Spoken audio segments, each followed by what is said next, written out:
ধর্ষণ বন্ধ করতে চান, চিরতরে ধর্ষণ উৎখাত করতে চান, তাহলে কোরআন সুন্নাহর আইন বাস্তবায়ন করুন, ইসলাম হুকুমাত কায়েম করুন।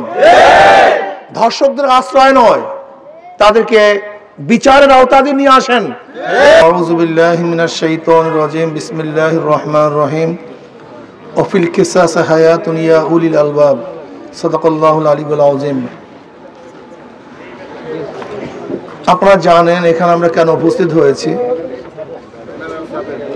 বিভিন্ন জায়গাতে ধর্ষণ বেড়ে গেছে, খুন খারাপি, চুরি ডাকাতি বৃদ্ধি হয়েছে।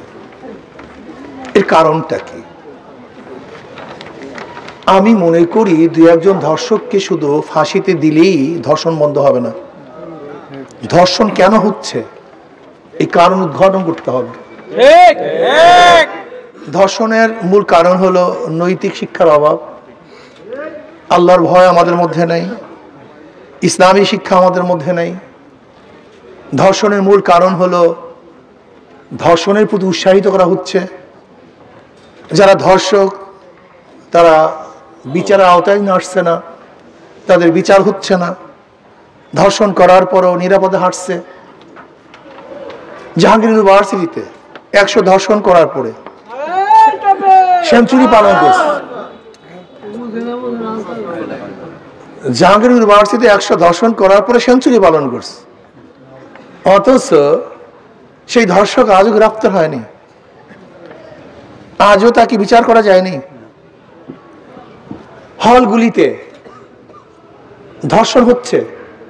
আমরা কি দেখেছি যে ছোট বাচ্চাদেরকে, শিশু বাচ্চাদেরকে অবৈধ গর্ভপাতের মাধ্যমে ট্রাঙ্কের মধ্যে আবদ্ধ করা হচ্ছে, ড্রেনের মধ্যে বাচ্চাদেরকে ফেলে দেওয়া হচ্ছে, বালির চাপা দিয়ে বাচ্চাদেরকে মারা হচ্ছে। অথচ আমরা নিজেদেরকে স্বাধীন মনে করি, সচেতন মনে করি, আমরা নিজেদেরকে উদারপন্থী মনে করি। এরকম হবে না। আমি মনে করি নৈতিক শিক্ষা দিতে হবে, ইসলামী শিক্ষায় শিক্ষিত করতে হবে, ইসলামী আইন বাস্তবায়ন করতে হবে। ইসলামী আইন, কোরআন সুন্নাহর আইন বাস্তবায়ন ব্যতীত ধর্ষণ বন্ধ করা সম্ভব নয়।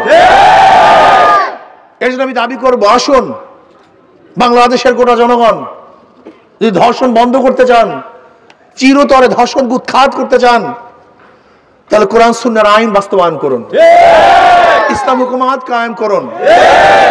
ধর্ষকদের আশ্রয় নয়, তাদেরকে বিচারের আওতায় নিয়ে আসেন। আমি অন্তর্বর্তী সরকারকে বলবো, যদি এই ধর্ষকদের বিচার না করা হয় তাহলে বাংলাদেশের জনগণ এমন আন্দোলন করবে যে আন্দোলনের মাধ্যমে তারা নিজেরাই বিচার হাতে তুলে নিতে বাধ্য হবে। কাজে আমরা চাই না যে জনগণ নিজেরা বিচার করুক, বিচার নিজেদের হাতে তুলুক, এটা আমরা চাই না। আমরা চাই জনগণের আদালত না করতে হয়। যদি আপনারা ব্যর্থ হন তাহলে জনগণ আদালত করে জনমঞ্চে ধর্ষকদের বিচার করবেই করবে ইনশাআল্লাহ। কাজে আসুন আমরা সম্মিলিতভাবে, ঐক্যবদ্ধভাবে ধর্ষকদের বিরুদ্ধে, লুটারদের বিরুদ্ধে, দুর্নীতিবাজের বিরুদ্ধে, ডাকাতদের বিরুদ্ধে, জালেমদের বিরুদ্ধে, খুনিদের বিরুদ্ধে ঐক্যবদ্ধ হয়ে ইনশাআল্লাহ আন্দোলন করব, সংগ্রাম করব। অবশ্যই বাংলার জমিতে ধর্ষকদের বিচার হবেই হবে ইনশাআল্লাহ। আমাকে আমাদের সবাইকে এই জালেমের বিপক্ষে, ধর্ষকদের বিপক্ষে এবং মাজলুমের পক্ষে, যারা ধর্ষিত হয়েছে তাদের পক্ষে সুস্থ বিচার এবং ন্যায় বিচার যেন প্রতিষ্ঠিত করতে পারি, আল্লাহ আমাদের সবাইকে সেই তৌফিক দান করেন।